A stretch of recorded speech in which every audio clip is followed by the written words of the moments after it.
자세를 바꾸면 인생이 달라진다. 오늘의 굿닥터 이동엽 원장님을 소개합니다. 안녕하세요. 네, 안녕하세요. 네, 원장님 반갑습니다. 오랜만에 오신 것 같아요. 네. 예. 자, 일하느라 공부하느라 정말 현대인들 너무나 바쁩니다. 바쁘다 바빠 현대 사회인데요. 그래서 뭐 틈만 나면 좀 앉으려고 하는 분들도 굉장히 많고 오히려 어떤 분들은 아니다, 서서 일하는 게 훨씬 건강에 좋다 이렇게 말씀하시는 분들도 계신데 서서 일하는 것과 앉아서 일하는 것 어떤 게 더 허리 건강에는 좋을까요? 어떤 게 허리 건강에 좋을까 한다면 네. 단정적일 수 없지만 그래도 서서 일하시는 것이 훨씬 낫습니다. 왜냐하면 앉아 계시면 예를 들어서 여러분 몸무게가 제 몸무게가 80kg이다. 네. 그러면 서 있으면 내 허리가 저의 몸무게 한 80을 하중을 잡고 있다면 앉아 계실 때는 120의 하중을 받게 되거든요. 따라서 네. 좀 오래 앉아 있는 것보다는 서서 근무하시는 것이 허리에 훨씬 더 좋고요. 네. 반대로 오래 앉아 있는 것은 정말 척추에 좋지 않습니다. 그래서 이제 제가 오프닝에서도 말씀드렸지만 의자병이 정말 이제 위험하군요. 네, 그래서 가급적이면 오래 앉아서 일할 수밖에 없는 분들도요. 좀 중간중간에 가끔씩 일어나셔서 스트레칭 하시고 허리를 좀 펴주시고 하는 게 도움이 될 수 있을 것 같은데요. 생각해보면 저도 서 있는 게 좀 힘들어서 자는 시간이랑 빼고는 이제 운전할 때도 거의 앉아 있고 정말 많은 시간 앉아 있는 것 같은 생각이 드네요. 그렇습니다. 사실 우리 이 사람이라는 게 이제 앉거나 서거나 네. 눕는 거죠. 네. 사실 그 정도의 우리가 이제 자세로 생활을 하고 있는데 사실 여러분 일생을 살면서 얼마나 오래 앉아 계십니까? 한번 우리가 연구를 좀 이제 해봤는데요. 네. 슬라이드를 보여주시면 전 세계 평균적으로 얼마나 오래 앉아 있냐를 했는데 평균은 지금 보시는 것처럼 6.4시간 정도 되죠. 네네네. 그런데 대한민국은 평균이 7.8시간이고요. 훨씬 기네요. 그리고 공부하거나 뭐 사무하시는 분들은 9시간, 10시간까지 네. 앉아 있는 거예요. 그런데 제가 위에 타이틀을 흡연이나 술보다 위험한 의자병이라고 말씀드렸죠. 네, 정말요? 이게 과연 정말 너무 과하게 얘기하는 것이 아니냐라고 다음 슬라이드에 보여드릴 텐데요. 우리가 보시면 일생을 예를 들어서 뭐 한 90년 산다고 본다면 여러분들 앉아 있는 시간이 일생에 여러분들 30년을 앉아 있게 되는 거예요. 우리가 평균적으로 계산을 해봤더니 여러분 인생의 3분의 1은 앉아 있는 겁니다. 따라서 앉아 있을 때 어떤 생활이라든지 또는 앉아 있을 때 자세가 여러분의 척추를 결정하는데 너무 오래 앉아 있다 보니까 우리가 전 세계에 있는 학자들이 의사들이 또 이런 자세를 연구하는 사람들이 의자병이라는 개념을 만들었고 제시하고 지금 확립이 되어 있는 상태예요. 네, 그렇군요. 그래서 여러분들 세계보건기구 아실 거예요. 세계보건기구에서 의자병을 정식으로 우리가 이제 명명을 했습니다. 그래서 다음 슬라이드 질문으로 이제 넘어가실 텐데요. 네. 다음 슬라이드 보시면 앉아 있는 것도 중독이 된다는 거죠. 그래서 그 WHO 세계보건기구에서 장시간 앉아 있는 분들, 특히 그 생활습관병을 의자병, 영어로는 sitting disease라고 명명을 이미 정의를 내렸고요. 네. 그래서 이를 좀 또 다른 유형의 어떤 이건 중독이다. 방금 우리 저기 서진 씨께서도 앉아 있는 게 편하시고 그죠? 네, 맞아요. 이렇게 일종의 이거를 중독이라고 이제 여기게 되는 시기가 오게 된 것 같습니다. 그렇군요. 이렇게 또 병명이 내려졌다고 하니까 조금 이제 저희가 좀 각성을 해야 될 것 같은 생각이 드는데요. 어떻게 보면 현대인들이 좀 피하지 못한 또 하나의 고질병이라고 할 수가 있겠네요. 그렇습니다. 뭐 신종 플루, 신종이라는 말을 많이 쓰지 않습니까? 네네. 사실 이것이 좀 약간 생소하게 들릴 수도 있지만 이미 전 세계적인 추세가 이미 굳어졌고 학문적으로 연구가 되고 있고요. 그래서 이 신종 질환이라는 의자병은 메이오 클리닉의 닥터 레빈이라는 선생님은 앉아 있는 것은 새로운 흡연이다. 우리가 담배 피는 것이 건강에 안 좋지 않습니까? 네. 이렇게 앉아 있는 것이 새로운 흡연에 가깝게 질병이다라고 얘기하고요. 움직여지지 않을 만큼 정말로 이거는 움직이지 않은 것만큼 수명은 분명히 줄어든다. 그래서 뭐 여러 질병들 심장병, 당뇨, 비만, 암 그래서 조기 사망률을 충분히 올리기 때문에 이 의자병에 대해서 충분히 각성을 하셔야 된다라고 강조하고 있는 선생님이 계십니다. 네, 그렇군요. 자, 그래서 이런 현대인들의 신종 질환으로 불리는 의자병 저희가 좀 어떻게 극복할 수 있을지 알아보고 있는데요. 의자병에서 벗어나기 위해서 이제 자세 혁명이 필요하다. 이건 이제 우리 이동경 선생님께서 말씀하신 거죠, 원장님께서. 네. 아니, 의자병은 뭐 제가 지어낸 얘기가 아니고 이제 우리가 학회에서 많이 얘기하고 네, 또 네. 세계보건기구나 주류 학계나 학교에서 이제 정의를 내렸고 제가 고민을 했어요. 아, 왜 이렇게 의자병들이 생겼을까? 이것은 우리가 이제 앞서 말씀드린 것처럼 서서 일을 하다가 사람이 산업혁명이 이제 생기게 됐죠. 네. 여러분들 산업혁명이 무엇일까요? 육체 노동을 하고 또 내부에서 이렇게 서서 이렇게 육체 노동을 하다가 이것이 좀 여러 가지 대량 생산하고 또 기계화되면서 사람들은 앉게 되고 또 사무하게 되고 즉 서 있는 인류가 앉아 있는 생활을 시작하면서 이제 산업혁명이 더 가속화되고 아 이제는 일한다는 것은 앉아서 뭔가 일을 하고 앉아서 작업하고 앉아서 사무 보는 이런 트렌드로 바뀐 것은 분명하거든요. 맞아요. 그래서 저는 요거는 제가 개인적으로 만든 슬라이드인데 아 의자병을 가속화시키는 두 가지 혁명이 있었는데 첫 번째는 산업혁명이었고 두 번째는 21세기 들어오면서 디지털 혁명이 아닐까. 맞습니다. 그래서 무분별한 여러 가지 뭐 스마트폰, PC 사용 또 돌아다니면서 또 앉아 있으면서 지하철, 버스 타면서 보는 학생들 보면 이렇게 스마트폰 보지 맞아요. 않습니까? 다 이런 보고 디지털 있어요. 혁명이 이 두 가지 혁명이 의자병을 가속화시킨 혁명이 아닐까라고 이제 저는 강의도 하고 얘기하고 있고요. 네. 따라서 이런 의자병을 일으킨 두 가지 혁명의 맞불 작전으로 우리는 새로운 혁명, 자세 혁명을 통해서 의자병에서 벗어나고자 저는 늘상 자세 혁명을 좀 이야기하고 또 네. 발표하고 강조하고 있습니다. 그래서 오늘 좀 시간이 되면 어떻게 자세를 혁명시킬 수 있을까라고 말씀드리겠습니다. 예, 그것도 꼭 다 알려주고 가셔야 됩니다, 원장님. 네, 그래서 혹시 나도 좀 오랜 시간 앉아서 일을 하곤 하는데 나도 이게 의자병인가 아닌가 궁금하신 분들 계실 것 같아요. 예. 예, 그런 질문을 많이 받죠. 그래서 제가 한 10가지 기준을 좀 제시했는데요.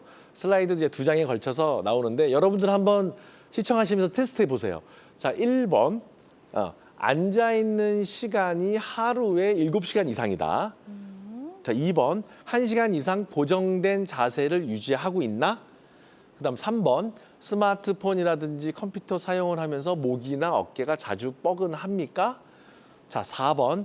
일어날 때 허리, 무릎, 다리가 불편하거나 저리십니까?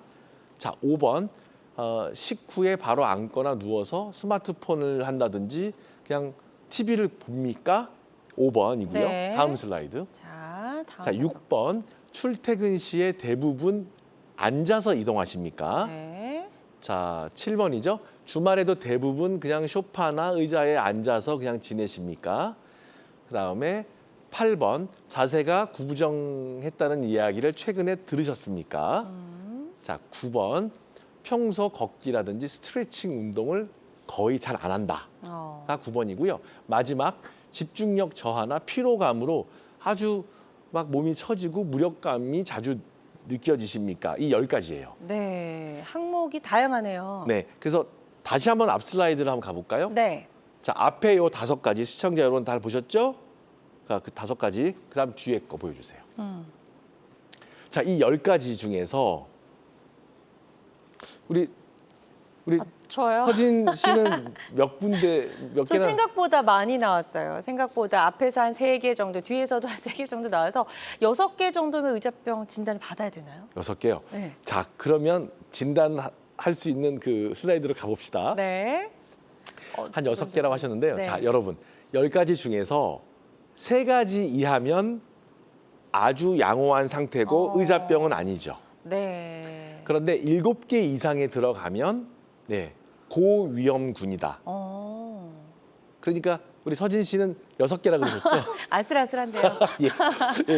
예. 4개에서 6개 사이는 주의가 필요한데 네. 자세 교정이나 생활 습관을 통해서 의자병으로 가지 않도록 주의하셔야 되는 대개의 경우에 제가 강의하거나 환자들을 보니까 한 5개 이상은 더 있죠. 네, 있으세요. 그렇죠. 그래서 저만 그런 거 아니죠? 맞습니다. 예. 그래서 그렇다면 한 절반 이상은 의자병이거나 의자병 바로 직전 단계라고 네. 볼 수 있기 때문에 오늘 여러분 그 채널 고정하시고 의자병인지 아닌지 자가 진단하시고 탈출하시기를 맞아요. 네, 기원드립니다. 예, 그리고 자세혁명까지 알려주신다고 하니까요. 끝까지 저희 방송 함께 해주시면 도움이 될 수 있을 것 같습니다.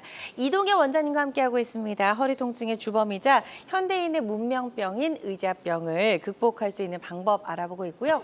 방송 보시면서 혹시라도 허리 통증, 척추 질환과 관련해서 고민, 궁금한 점 있으시다면 02-6677-0012번으로 전화 주시면 되겠습니다.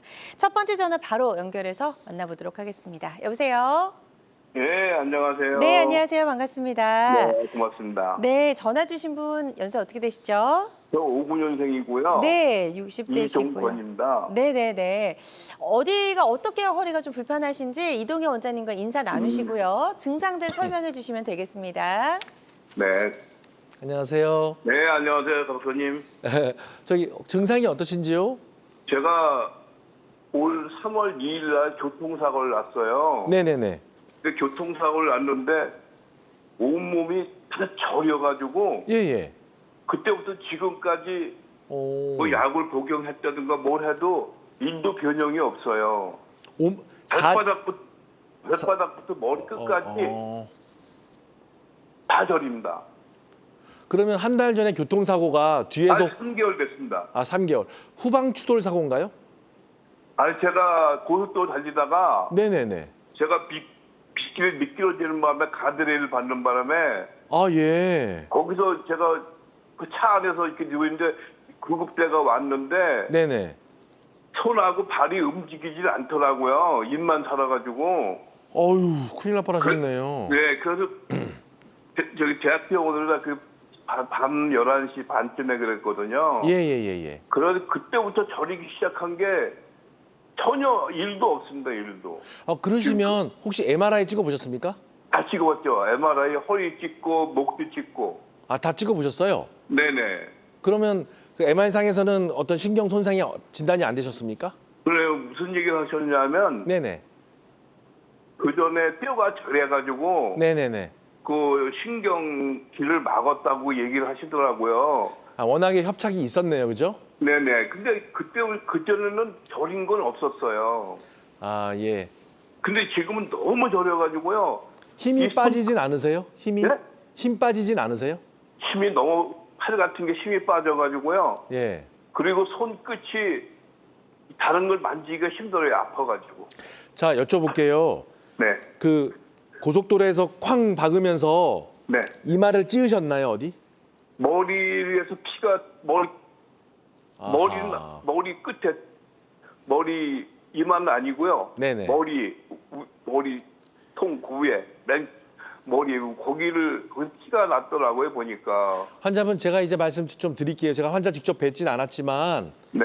그 대개 기존의 기왕력으로 이제 질병이 있는 상태에서 협착증이 있지 않습니까? 네네. 협착증이 있는 상태에서 자기는 증상이 없었어요.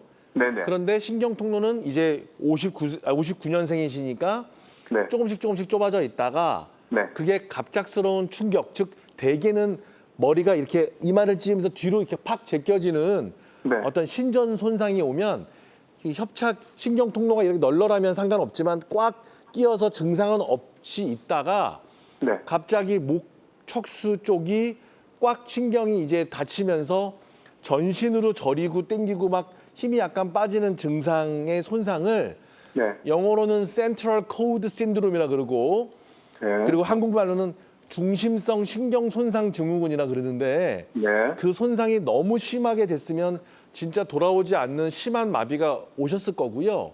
네. 다행히 지금 신경 증상은 있지만 뭔가 감각적으로 또 부분적으로 좀 굉장히 막 이상하고 통증이 오시는 단계라서 네.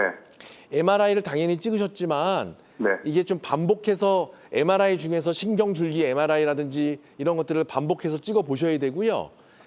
조금만 더 만약 다치셨으면 조금 심한 사지마비가 오셨을 뻔했을 상황이었던 것 같아요. 그래서 천만다행이신데 이 센트럴 코드 신드롬, 즉 중심성 외상으로 인한 중심성 신경 손상 증후군은 지금 몇 달이 지속됐다면 그 주치의랑 상의하셔가지고 정밀 검사를 한두 번 더 하고 이것을 해결하려면 기존의 협착을 외과적으로 풀어줘야 되는 경우가 꽤 많아요.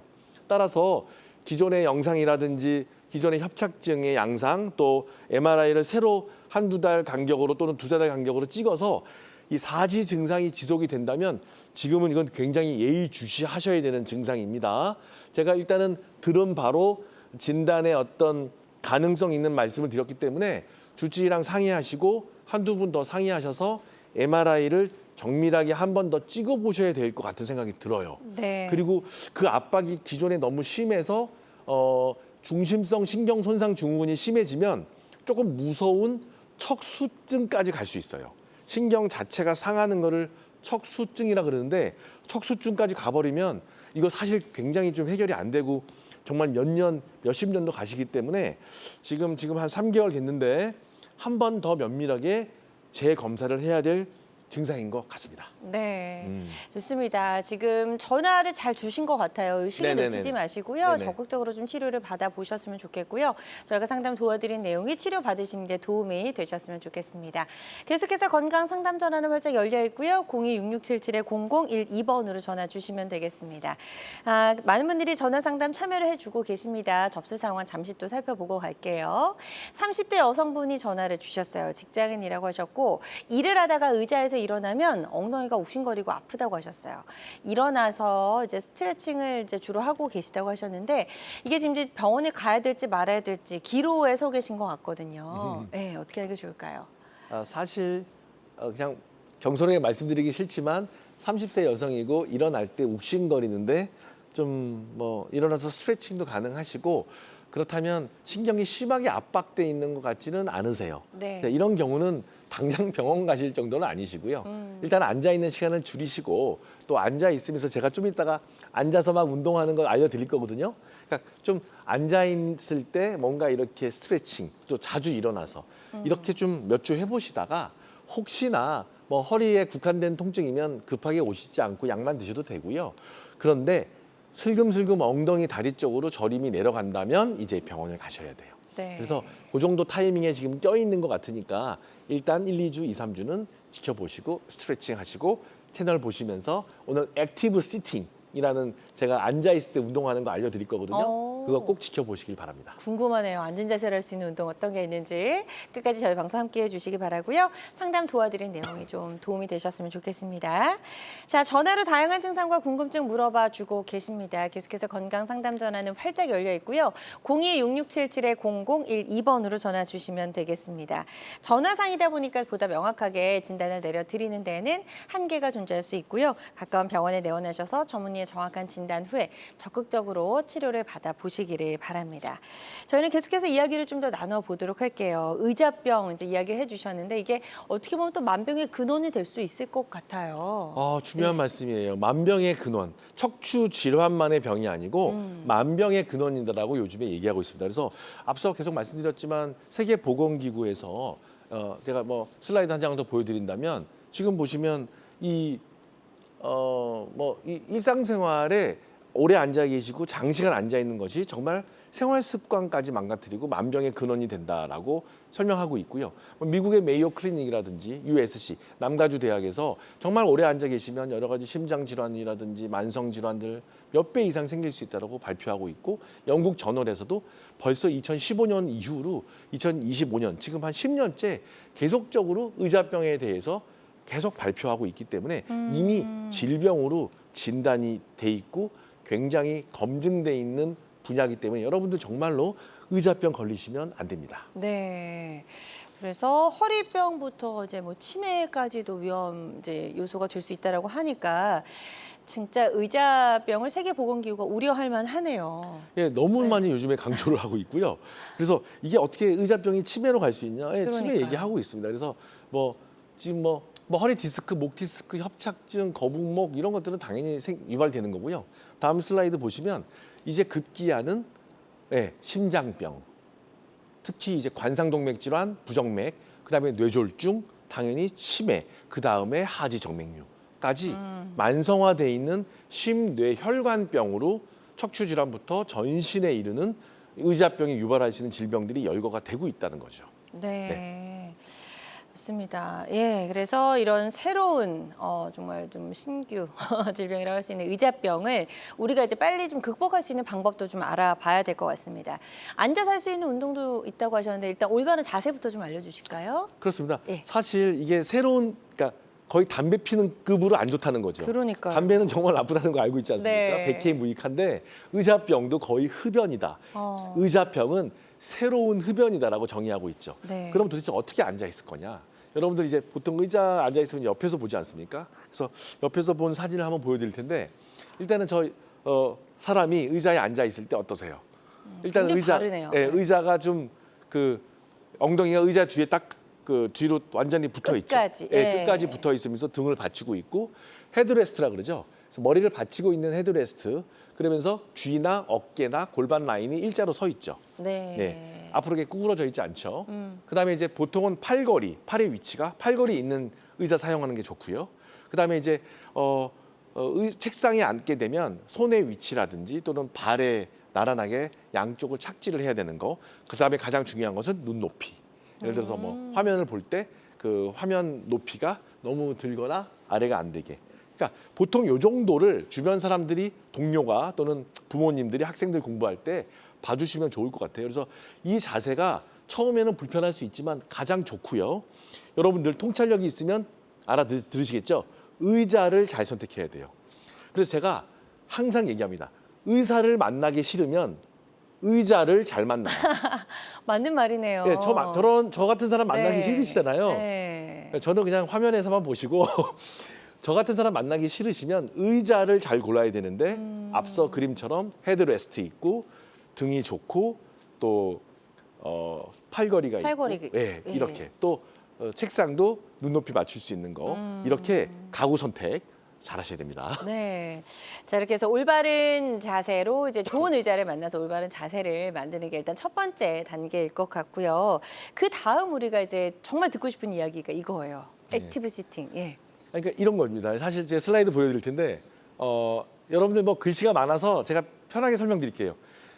이렇게 직립으로 가만히 제가 존경하는 이제 뭐 좀 말씀드려도 되겠죠? 그 우리 손지훈 회장님이 메가스터디에 옛날에 공부 잘하는 사람들은 딱 정자세로 쥐죽은 듯이 공부해서 집중을 해서 그런 애들이 막 서울대 간다 이런 얘기 이제 많이 농담으로 하시더라고요. 맞지요. 집중력이 필요하죠.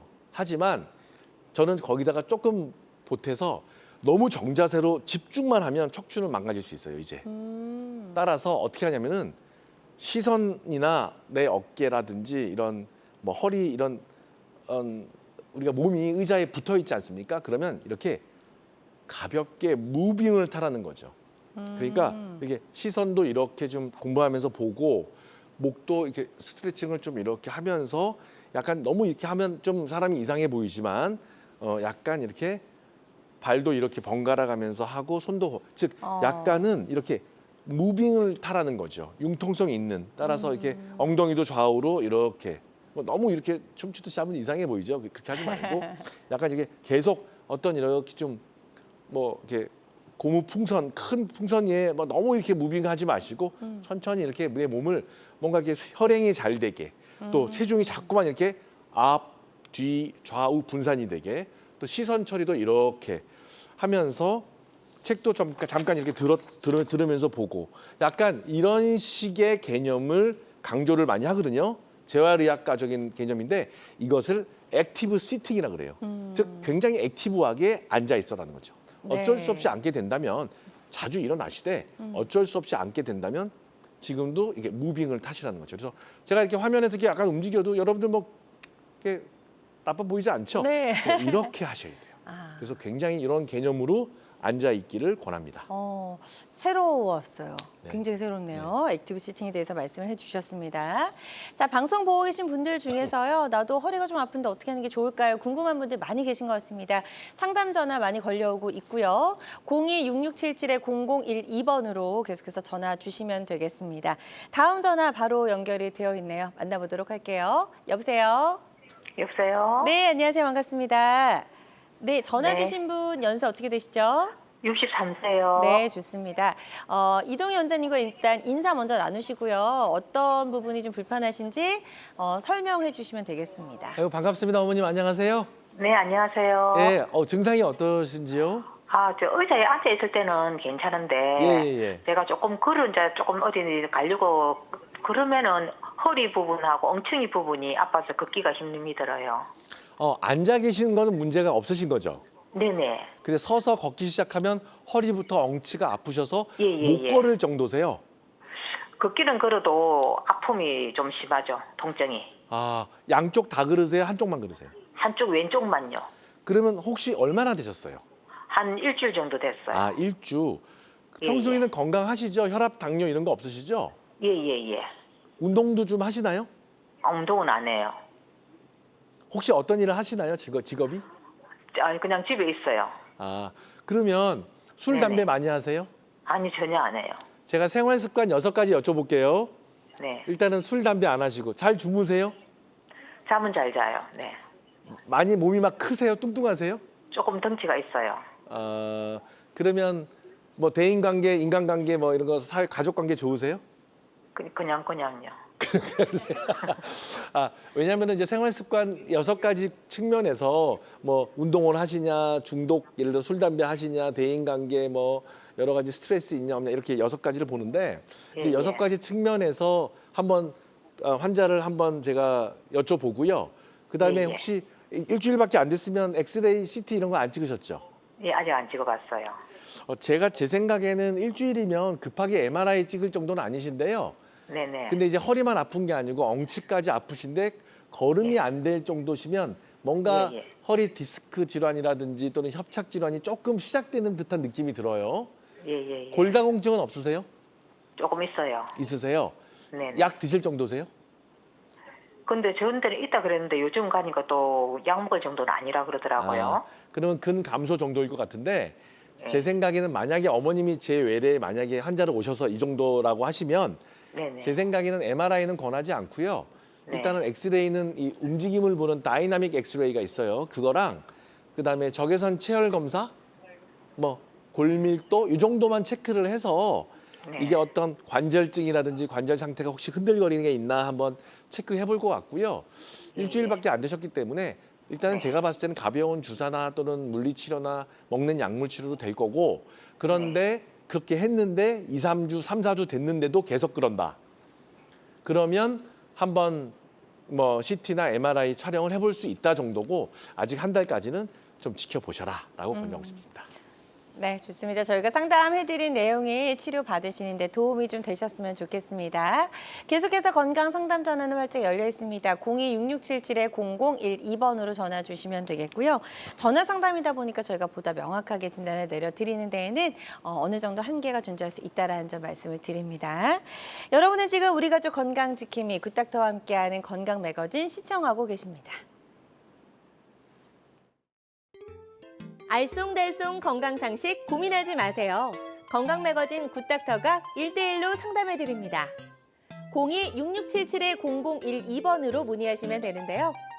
생방송이 진행되는 동안에만 굿닥터와 상담을 도와드리니까요. 02-6677-0012번으로 지금 바로 전화주세요. 유튜브에서 실시간 방송 시청과 다시 보기 시청이 가능합니다. 유튜브에서 건강의 환경을 검색하시면 되는데요.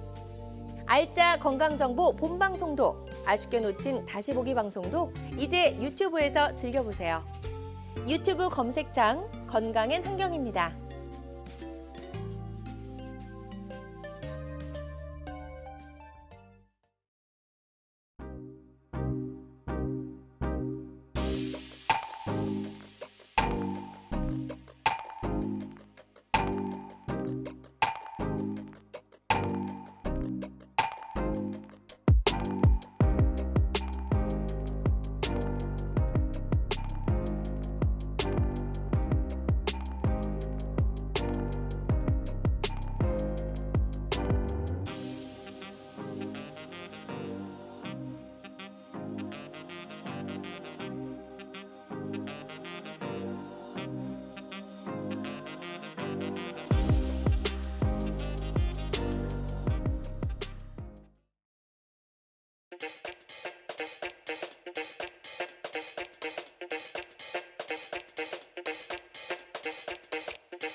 다양한 의료 정보와 함께 방송이 진행되는 동안 건강 상담도 가능한 시간입니다. 건강 매거진은 유튜브를 통해서도 다시 보기 가능하니까요. 유튜브에서 건강은 한경 검색하시고 찾아오시면 좋을 것 같습니다. 자, 척추 질환, 이제 의자병을 대표하는 질환이라고 할 수가 있을 텐데, 그럼 이제 어떤 질환들이 있는지 저희가 좀 구체적으로 알아보도록 하겠습니다. 네, 그렇죠. 그러니까 의자병이 전신 질환일 수도 있지만 그래도 척추 질환을 많이 유발하죠. 네네네. 그 척추 질환 중에서 가장 대표적인 것은 허리 디스크 질환과 협착증입니다. 그래서 사실 뭐 디스크랑 협착증의 증상은 여러분들 뭐 다 아시죠? 일단 허리가 아픈 거죠. 그런데 이제 다리까지 아파오죠. 그런데 다리하고 발까지 당기고 또 저리다, 쥐난다. 그러면서 급기야는 이제 감각이 떨어지고 뭐 남의 살 같아요. 그러면서 결국 운동신경마비, 즉 힘이 빠지는 거죠. 그러니까 허리 통증이 없어도 다리 통증만으로 나타나는 경우도 굉장히 많기 때문에 이제 의자에 많이 앉아 계시면서 결국 이런 1번, 2번, 3번으로 진행되는, 그러면서 허리는 이제 안 아픈데 다리 증상으로 마비감으로 오는 경우가 굉장히 많다는 겁니다. 네. 그래서 사실 한번 그냥 가볼까요? 네. 여러분들 이거 이제 판독 온 국민이 다 하시더라고요. 그래서 정상 MRI인데 허리뼈가 여러분들 몇 개 있는지 아세요? 사람 몸에? 5개. 네, 5개. 네. 자, 1, 2, 3, 4, 5. 그 뼈와 뼈 사이에 하얀색 디스크가 있죠. 요거는 하얀 물이 쭉 뇌에서부터 잘 내려오는 뇌 척수액이죠. 신경물. 그런데 이제 협착증이 생기게 되면 그러면 4번, 5번에 이렇게 동그랗게 신경이 막혀가지고 이렇게 어떠세요? 물길이 막혀 있는. 자, 이렇게 협착증 증상이 생기고 다리가 저리게 되죠. 그래서 이렇게 물이 하얗게 잘 내려오다가 신경줄기 MRI죠. 요게 이렇게 협착증이 있는 신경줄기 MRI 소견이 보인단 말이죠. 이렇게 협착증 진단이 되는 그런 MRI로 진단이 되는 병들, 이런 병들이 바로 협착증이라고 할 수 있습니다. 네. 자, 척추 질환은 근데 좀 참으면 안 될 것 같은 게 시간이 지날수록 계속 이제 진행이 되지 저절로 좋아지진 않잖아요.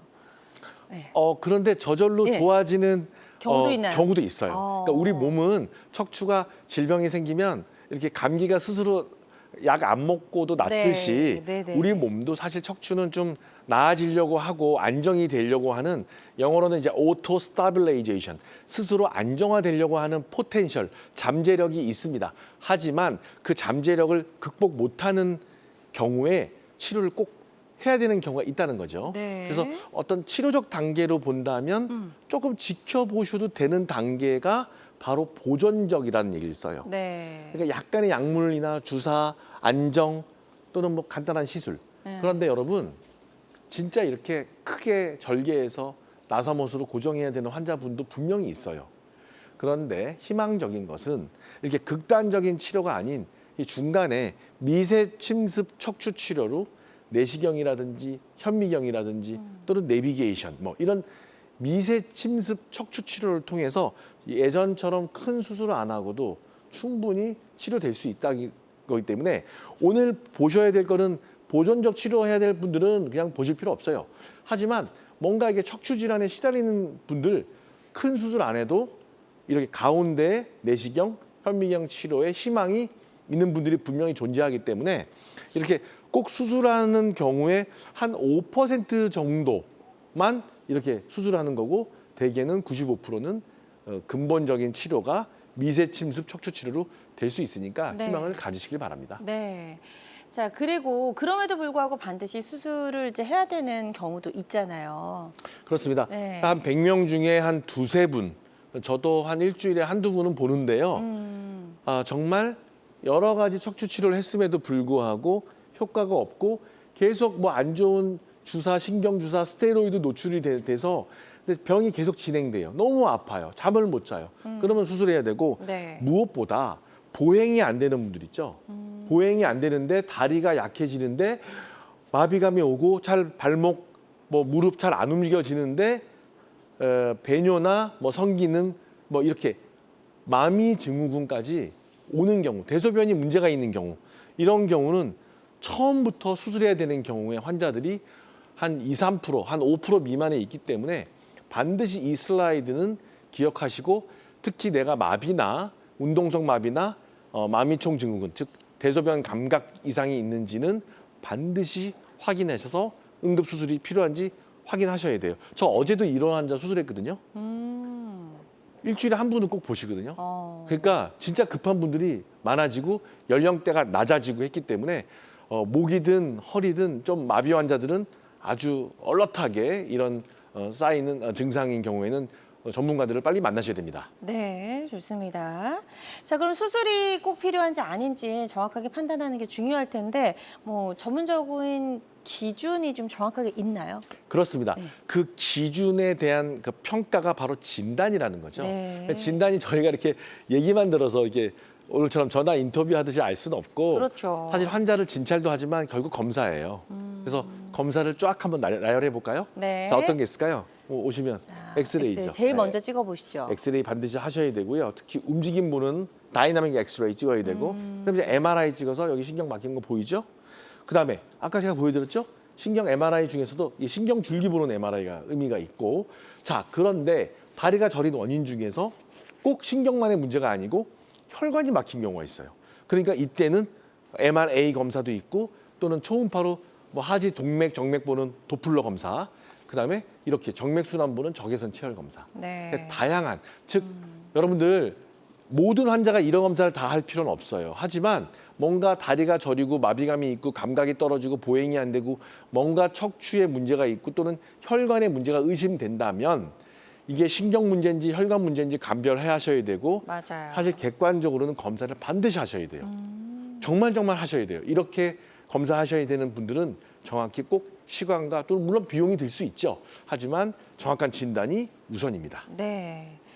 자, 그리고 이제 척추 수술도 뭐 반드시 필요한 경우가 있다라고 하셨는데 예전과 좀 수술이 많이 달라지고 있는 것 같아요. 덜 침습적인 방법으로 좀 진화하고 있죠. 그렇습니다. 저는 사실 뭐 척추 신경 외과 의사라서 저는 수술도 많이 하고 목 네. 수술, 허리 수술, 그다음에 시술, 내시경, 현미경 다 하지만 예전만치 크게 이렇게 허리 수술할 때 저 전신 마취를 최근 몇 년 동안 한 번도 안 했어요. 부위 마취로 돼요. 그러니까 전신 마취를 안 한다는 게 정말 큰 장점이거든요. 환자 입장에서 덜 부담스럽죠. 네, 그러니까 환자랑 대화하는 거예요. 어. 환자랑 대화하면서 내시경, 현미경 또는 미니 유압술까지 가능하고 그러니까 광범위한 절제를 안 하고 조직 손상이 적고 그러니까 당연히 수혈은 거의 안 하죠. 예, 수혈 거의 안 합니다. 물론 뭐 혈액 공급도 잘 안 되지만 요즘에 우리나라가 아주 좋은 거죠. 그다음에 그러다 보니까 고령 환자라든지 만성 질환자 또는 환자 할 수 있고 짧게 입원을 한 2, 3일이면 하거든요. 그러니까 이제 우리가 충분히 내시경이나 현미경으로 보면서 진단하면서 회복 시간도 빠르니까 보통은 다음 날 이게 막 걷죠. 사실 저 어제 한 4-5분 수술했거든요. 저 오늘 아침에 회진 돌면서 그분들 다 걷고 벌써 MRI 수술 이후에 MRI 설명 다 드리고 왔어요. 그렇군요. 네, 그래서 정말 회복이 빠르네요. 제가 아까 말씀드리기가 좀 피곤한데요. 아침에 한강에서 6km 뛰고 와. 외래 40명 보고 입원 환자 20명 보고 어제 수술하신 분 다 보고 왔어요. 그러니까 그렇게 뭐 요즘에 선생님들 다 잘하시고요. 네. 그다음에 현미경, 내시경, 내비게이션 통해서 미세 침습 수술하면 여러분들 너무 두려워하지 않고 딱 정확히 진단하면 충분히 회복 잘 될 수 있는 환자들이 네. 많습니다. 단 정말 어렵게 수술이 되는 경우도 있어요. 그런 분들은 며칠 누워 계시는 분도 계세요. 그러니까 좀 뭐 제 말씀에 혹하실 필요 없고 정확하게 진단해서 여러 선생님들한테 의견 듣고 미세 침습 치료하면 척추 질환은 극복된다. 네. 좋습니다. 자, 미세 침습 척추 치료에 대해서 간단하게 좀 설명을 해주셨고요. 다양한 척추 질환 치료법 중에 하나라는 점, 그리고 모든 치료는 정확한 진단 후에 환자의 증상과 맞게 적절하게 선택을 해야 된다는 점 꼭 기억해 주시길 바랍니다. 이동현 원장님과 함께하고 있고요. 지금 여러 가지 허리 통증 때문에 힘든 분들 상담 전화 많이 주고 계시거든요. 02-6677-0012번으로 전화 주시면 되겠습니다. 다음 전화 바로 연결해서 만나볼게요. 여보세요? 여보세요? 네, 안녕하세요. 반갑습니다. 예, 안녕하세요. 반갑습니다. 네, 목소리가 아주 좀 젊으신 것 같은데요. 이동희 원장님과 인사 나누시고 허리가 어떻게 불편하신지 증상 설명해 주시면 되겠습니다. 안녕하세요. 네, 박사님 안녕하세요. 예, 어떻게 혹시 연세가 어떻게 되세요? 네, 79년생 46살입니다. 젊으신데 증상이 어떠세요? 제가 일을 이제 자가에서 이제 하게 되고 예. 이제 보통 이제 집에서 이제 주식 같은 것들 이제 보고 그러다 보니까 의자에서 계속 앉게 돼요. 예, 예. 예, 그러다 보니까 이게 이제 모니터도 계속 봐야 되고 그러다 보니까 이게 목도 약간 또 이제 거북목이 되고 허리가 예전에 이제 제가 저기 5번 쪽이 이제 초음파를 이제 봤을 때 5번 쪽 척추가 네. 좀 안 좋다고 이렇게 내려앉았다고 이렇게 얘기를 하시더라고요. 예. 예, 그리고 제가 이제 4월 25일에 네. 튀르키예 여행을 다녀왔는데 예. 그 당시에도 이제 그 당시에는 이제 허리도 그렇지만 다리 쪽이 네. 약간 이제 너무 붓고 그리고 이제 그래가지고 이제 이런 것들이 다 이제 허리 쪽이랑 약간 이제 좀 문제가 있는 건가 그것도 약간 좀 궁금하고 그랬거든요. 사실 증상만 얘기 들어서는 알 수는 없는데 가능성은 이제 아직 젊으시기 때문에 뭐 극심한 노인성 협착은 아니실 것 같은데 다리가 네. 붓거나 좀 내려가는 그런 엉치 쪽으로 내려가는 증상은 썩 좋은 증상은 아니라서 혹시 한국에서 MRI나 이런 정밀 검사 해보셨나요? MRI랑 초음파랑 이제 MRI까지는 안 하고 이제 초음파 쪽은 이제 해봤습니다. 이게 걸음걸이가 아예 안 되시거나 그런 건 아니시죠? 그건 아닌데 네네. 먼저 이제 붓기는 이제 있었는데 제가 이제 너무 앉아서만 있어서 그랬던 건지 아니면은 이게 약간 좀 그래도 걸으니까 오히려 붓기가 빠지더라고요. 그렇다면 제 생각에는 MRI를 당장 찍어야 되는 협착증 디스크 증상은 좀 아니고 좀 경미할 것 같고 말씀하신 대로 증권하시고 또 자가로 이제 그 재택근무하시면서 오랫동안 앉아 있으면 우리 몸에 내려갔던 동맥이 올라오는 정맥이잖아요. 내려가긴 내려가는데 올라오지 못해서 이제 정맥 충혈이 다리 쪽에 생기고 또 림프 순환도 안 돼가지고 붓고 그래서 오히려 좀 활동하면 이게 좀 풀리고 이런 양상의 패턴이 좀 만성화된 것 같아서 네. 플러스 일부 아까 말씀드린 초음파에서 뭐 요추 5번 쪽에 약간 퇴행성 변화가 동반이 돼 있는 그런 양상인 것 같아요. 네. 자, 권유드립니다. 일단 MRI부터는 하지 마시고요. 네. 자, 받아 적으세요. 엑스레이 중에서 다이나믹 엑스레이가 있어요. 움직임 보는 엑스레이 찍고 다이나믹 엑스레이요? 움직임 보는 다이나믹 엑스레이. 그다음에 두 번째 적외선 체열 검사. 그다음에 적외선 체열 검사. 자, 세 번째 적외선 체열 검사요. 체열 검사. 그다음 세 번째 하지 초음파가 있어요. 동맥을 보는 하지 도플러. 예. 그래서 하지 도플러 검사. 요 정도까지만 하면 저는 될 것 같고 그렇게 하시고 약을 좀 쓰시고 가볍게 스트레칭 하시고 보시면 풀릴 것 같고 그렇게 했는데 한두 달 지났는데 안 풀린다. 그러면 이제 CT죠. 또는 MRI. 네. 좋습니다. 아주 상세하게 설명 잘 해주셨거든요. 이 부분 참고하셔서 치료 받으시는 데 도움이 되셨으면 좋겠습니다. 계속해서 건강 상담 전화는 활짝 열어놓을게요. 02-6677-0012번으로 전화 주시면 되겠습니다. 지금부터는 시간이 얼마 남지 않아서요. 좀 빠르게 예후가 좋았던 치료 사례들 하나씩 만나보도록 할게요. 네. 자, 70세 빨리 가겠습니다. 네. 여기 신경 막힌 거 보이시죠? 77세 여성분 협착증인데 농사 짓는 어머님인데요. 이분 여기 보시면 수술 전에 막혀서 못 걸으셨거든요. 네. 자, 할머니랑 통화를 얘기하면서 수술했습니다. 엎드려서 네. 한 40분 걸렸는데 30-40분 걸리는 통로가 여기 막혔죠? 뚫렸죠. 검게 요거는, 보이던 게 사라졌어요. 양방향, 요거는 현미경. 그래서 이렇게 완전히 담연도에서 막힌 협착이 어떠세요? 수술 이후에 완전히 열려서 걸음이 잘 돼서 정말 한 30년 정도 고생하셨는데요. 잘 됐다. 네네네. 그다음에 요분은 53세 여성분이시고요. 53세 디스크죠. 이분은 협착이 아니고 디스크가 터졌어요. 네네. 주사 치료가 안 됐어요. 그래서 다시 한번 수술 전에 이렇게 디스크 터진 게 여기 꼭 포도송이처럼 보이시죠? 단면도가. 이게 보이시죠? 여기 요거. 그래서 요거를 수술 전에 없어야 되는 했던 거를 이렇게 포도송이를 빼냈어요.